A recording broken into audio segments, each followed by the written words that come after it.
మహాగణాధిపతయే నమః. ఓం గురుభ్యో నమః. ఓం శ్రీమాత్రే నమః. పరమేశ్వర స్వరూపమైనటువంటి జ్యోతిష, వాస్తు మరియు ఇతర అనేకమైనటువంటి శాస్త్రములను మనకు అందించినటువంటి మహర్షులకి నమస్కారం. హయగ్రీవ హయగ్రీవ హయగ్రీవేతియో ఉదయేత్ తస్య నిస్సరతే వాణీ జనుకన్యా ప్రవాహవత్. అరుణాం కరుణాతరంగితాక్షీం ధృతపాశాంకుశపుష్పబాణచాపాం అనిమాదిభిరావృతాం మయూకైః అహమిత్యేవ విభావయే భవానీం. శ్రీమాత్రే నమః. ప్రేక్షకులకి ఆ లలితాంబిక అమ్మవారి యొక్క అనుగ్రహం పరిపూర్ణంగా కలగాలని మనస్ఫూర్తిగా కోరుకుంటూ మనం ఈరోజు చెప్పుకోబోయేటువంటి టాపిక్ ఏమిటి అంటే, చాలామంది అడుగుతూ ఉంటారు, ఏమండి వివాహం చేసేటప్పుడు ఏ నక్షత్రాల వాళ్ళతో చేస్తే మంచిది అని. ఇక్కడ నేను మీకు ఒక విషయాన్ని చెప్పి తర్వాత నక్షత్ర బేస్ మీద వస్తానండి. మీకు ఏమిటి అది అంటే, ఒకటి గుర్తుపెట్టుకోండి, నక్షత్రం అనేటువంటిది కేవలం మీకు మనసు కలుస్తుందా లేదా, వాళ్ళిద్దరి మనసులు చంద్రమా మనసో జాతః అని అంటారు. కాబట్టి ఇద్దరి మానసిక స్థితి కలిస్తే ఎన్ని గొడవలు వచ్చినా కూడా కలిసిపోతుంటారు. గొడవలు రావని కాదు అక్కడ అర్థం. ఎన్ని గొడవలు వచ్చినా కూడా వాళ్ళు ఎక్కడా కూడా ఇద్దరికి ఒకరి మీద ఒకరికి నెగిటివ్ ఫీల్ ఉండదు, నెగిటివ్ ఆలోచనలు ఉండవు. అందుకని మనస్కారకులు కలవాలి. అది ఏ నక్షత్రము వారికి ఏ నక్షత్రం వారితో మనస్కారకులు కలుస్తారు అనేటువంటి విషయాన్ని ఇవాళ మనం చెప్పుకుందాం. అయితే ఇక్కడ దీనికి కండిషన్స్ ఉన్నాయి. ఇంకా అంటే ఇద్దరు వ్యక్తులకి వివాహం చేయాలంటే అసలు ఏమేమి చూసుకోవాలనేది కూడా నేను మీకు ఆఖరిలో చెప్తాను, వీడియో ఆఖరిలో. కాకపోతే మొదట్లో మాత్రం మీది అశ్విని అనుకోండి, అశ్విని నక్షత్రం వల్ల ఏ నక్షత్రం వాళ్ళతో ఒక స్టెప్, అంటే ఫస్ట్ మనసులు కలిసే స్టెప్, అసలు ఏ నక్షత్రం వారిలో జాతకం చూసుకోవాలి. ఫస్ట్ స్టెప్ ఉంటుంది కదా, నేను ఏ నక్షత్రంతో చూసుకుంటే మంచిది అని ఉంటుంది. అలా నేను మీకు చెప్పబోతున్నాను ఇప్పుడు నేను మీకు. సో మనం ఒక్కొక్క నక్షత్ర రీత్యా ఒక్కొక్క రాశి రీత్యా చూసుకుందాం. ఇప్పుడు మనము ఈ రెండో వీడియోలో కృత్తిక 2, 3, 4 పాదాల వారు, రోహిణి, అదేవిధంగా మృగశిర 1, 2 పాదాల వారు ఏ నక్షత్రాల వారితో వివాహం సంబంధం మనసులు కలుస్తాయి అనే విషయాన్ని తెలుసుకుందాం. ఇది వృషభ రాశిలో ఉంటాయి ఈ నక్షత్రాలు. ఇందులో కృత్తిక 2, 3, 4 పాదాలు కనుక చూసుకున్నట్లయితే, 2, 3, 4 పాదాలు, మొత్తం 2, 3, 4 పాదాలు ఉంటాయి కృత్తిక వృషభ రాశిలో చూసుకున్నట్లయితే, కృత్తిక వారు అశ్విని వారితో చేసుకోవచ్చు, కృత్తిక వారితో కూడా చేసుకోవచ్చు అండి. అలాగే రోహిణి, మృగశిర, పునర్వసు, అదేవిధంగా మఖ, ఉత్తర, హస్త, చిత్త, విశాఖ 4వ పాదము, మూల, ధనిష్ట అండి, మరియు అదేవిధంగా పూర్వాభాద్ర. ఇవి కృత్తిక వాళ్ళు. అందులో కృత్తిక వృషభ రాశిలో ఉన్నటువంటి 2, 3, 4 పాదం వారు. ఇది గుర్తుపెట్టుకోండి. కృత్తిక అంటే సడన్గా మీరు మేషరాశిలో ఉన్న 1వ పాదంలోకి వెళ్ళకండి, పర్టికులర్గా ఇది. అలాగే రోహిణి నక్షత్రం వారు, వృషభ రాశిలో రోహిణి నక్షత్రం కూడా ఉంటుంది. సో రోహిణి నక్షత్రం వారు ఎవరెవరితో వివాహ సంబంధం కుదుర్చుకుంటే మంచిది? వృషభ రాశిలో ఉన్న రోహిణి నక్షత్రం వారు అశ్వినితో కుదుర్చుకోవచ్చు, అంటే మనసులు కలుస్తాయి.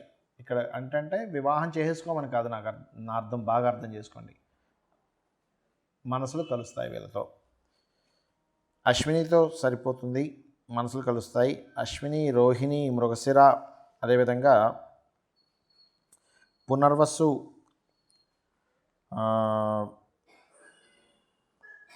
ఉత్తర, హస్త, చిత్త, శ్రవణం, ధనిష్ట, పూర్వభాద్ర, ఈ నక్షత్రాల వారితో మనసులు కలుస్తాయి. అయితే ఇక్కడ రేవతితో కూడా కొంత కలుస్తుంది, కానీ ఏదో తెలియని ఇద్దరి మధ్యన ఒక చిన్న అనుమానాస్పదమైనటువంటిది ఇస్తుంది. బట్ రేవతితో కూడా కొంతవరకు పర్లేదు. అయితే ఇవి పర్టికులర్గా ఎందుకంటే నేను ఈ వీడియో చేయడానికి కారణం, చాలామంది అడుగుతున్నారు, ఏమండి కనీసం ఫస్ట్ ఈ నక్షత్రం వారితో చేసుకుంటే బాగుంటుంది అని కొంచెం చెప్పండి, అంటే ఈ నక్షత్రం వారితో అయినా మనసులు కలుస్తాయని చెప్పండి అని. అందుకని ఈ వీడియో ప్రత్యేకంగా పెట్టడం జరిగింది. ఇక దాని తర్వాత నక్షత్రం ఈ వృషభ రాశిలో మృగశిర 1, 2 పాదాలు ఉంటాయి. ఈ మృగశిర 1, 2 పాదాల వారికి ఏ నక్షత్రంతో మనసులు కలుస్తాయనేటువంటి చూద్దాము. అశ్విని, అదేవిధంగా కృత్తిక 2, 3, 4 పాదాలు, అలాగే రోహిణి, మృగశిరాతో చేయొచ్చు. కాకపోతే ఈ మృగశిర చేసేటప్పుడు వాళ్ళ జన్మజాతకాల్లో కుజుడు, ఇద్దరు జాతకాల్లో కుజుడు కనుక పాడైపోతే మళ్ళీ చేయకూడదు. ఎందుకంటే నక్షత్రాధిపతి పాడైపోయాడుగా, మనస్కారకుడు, ఇంకేం లాభం? ఒక నక్షత్రం అయినంత మాత్రాన చేయకూడదు. అలాగే పునర్వసు మొత్తం 4 పాదాలు కూడా పనికొస్తాయండి. అండ్ అదేవిధంగా మక, ఉత్తర, హస్త, చిత్త పనికిరాదు, విశాఖ చూసుకున్నట్లయితే 4వ పాదం పనికొస్తుంది. అదేవిధంగా ఉత్తరాషాఢ మొత్తం 4 పాదాలు పనికొస్తాయి ఉత్తరాషాఢ కనుక చూసుకున్నట్లయితే. అదేవిధంగా శ్రవణ నక్షత్రము, పూర్వాభాద్ర 4 పాదాలు పనికొస్తాయి. ఇది చూసుకోండి. ఎందుకంటే ఇవి కేవలం మనస్సు కలవడం వరకే. పంచాంగంలో మీకు అన్నిటికీ ఇచ్చేస్తుంటాడు పాయింట్లో. అవి అన్నీ మనకి 18 పాయింట్లు దాటి చేసుకోకండి. నేను చెప్పిన పర్టికులర్ నక్షత్రాలు మాత్రమే మీకు మనసులు కలవడానికి తోడ్పడతాయి.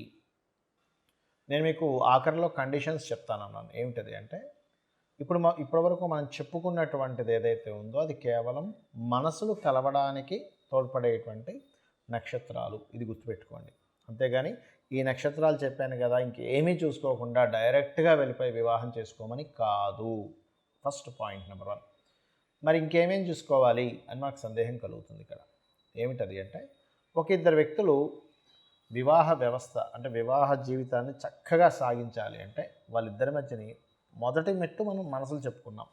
రెండవది ఏమిటంటే ఇద్దరి మధ్యన ఒక అట్రాక్షన్ ఉండాలి, ఆకర్షణ. ఒక పురుషుడికి స్త్రీకి ఆ స్త్రీ మీద ఆకర్షణ, ఆ పురుషుడి మీద ఆకర్షణ ఉంటే ఆ ఆకర్షణ ద్వారా కూడా వాళ్ళ లైఫ్ వెళ్తూ ఉంటుంది. చాలామంది అంటుంటారు చూసారా, ఏమిటోనండి మా వారికి నా మీద పెద్ద అట్రాక్షన్ ఉండట్లేదు, పెద్దగా పట్టించుకోవడం అంటుంది. బికాజ్ ఆఫ్ ఆకర్షణ కారకులైన కుజశుక్రులు వాళ్ళ కాంబినేషన్లో ఉండరని అర్థం. అలాగే సోల్మేట్స్ అంటూ ఉంటారు. అంటే సోల్ కారకుడు ఎవరు ఆస్ట్రాలజీ పరంగా అంటే రవి. ఆ రవి గనక బాగున్నాడా ఇంకా అద్భుతంగా ఉంటుంది. అంటే వాళ్ళిద్దరి జన్మ జాతకాల్లో రవి యొక్క కలయికలు కలవాలి. అలాగే రవి ఆకర్షణ మనసుతో పాటు చాలామంది చూడండి కంప్లైంట్ చేస్తుంటారు, ఏంటి ఏమోనండి మేము చేసుకున్నాం కానీ మా వారు నాతో పెద్దగా ఏం మాట్లాడరని. లేకపోతే మా అబ్బాయి అంటుంటాడు, మా అమ్మాయి ఆవిడేం పెద్దగా మాట్లాడదు, మా మిస్సెస్ ఏమేమి. ఎందుకు అంటే బికాజ్ ఆఫ్ బుధుడి యొక్క స్థితి సరిగ్గా లేదని అర్థం అక్కడ. అంటే ఇద్దరి మెర్క్యూరీస్ సరిగ్గా కలవలేదు.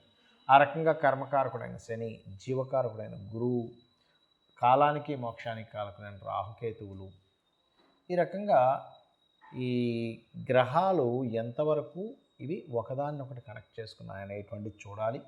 దీంతో పాటు ఇంకా ముఖ్యమైనటువంటి విషయం ఏమిటి అంటే, ఒక అమ్మాయి అబ్బాయిని వివాహం చేసుకునేటప్పుడు అబ్బాయి పర్సనల్ చార్ట్ని చూసుకోవాలి. అంటే ఏమేమి చూసుకోవాలి అందులో అంటే, అబ్బాయి యొక్క లగ్నం అంటే అబ్బాయి యొక్క తత్వం ఏమిటి, అబ్బాయి ఎలాంటి వ్యక్తి, అమాయకుడా, గొడవలు చేసే వ్యక్తా, లేకపోతే బాగా మనీ మైండెడా, బాగా ఎక్కువ లవింగ్ నేచరా, లేకపోతే వర్కింగ్ నేచరా. కొంతమందికి వర్కాలిక్ ఉంటారు, అది బిజినెస్ మైండెడ్ ఉంటారు, కొంతమంది భయస్థులు ఉంటారు, కొంతమంది విపరీతమైన కోప స్వభావం ఉంటారు.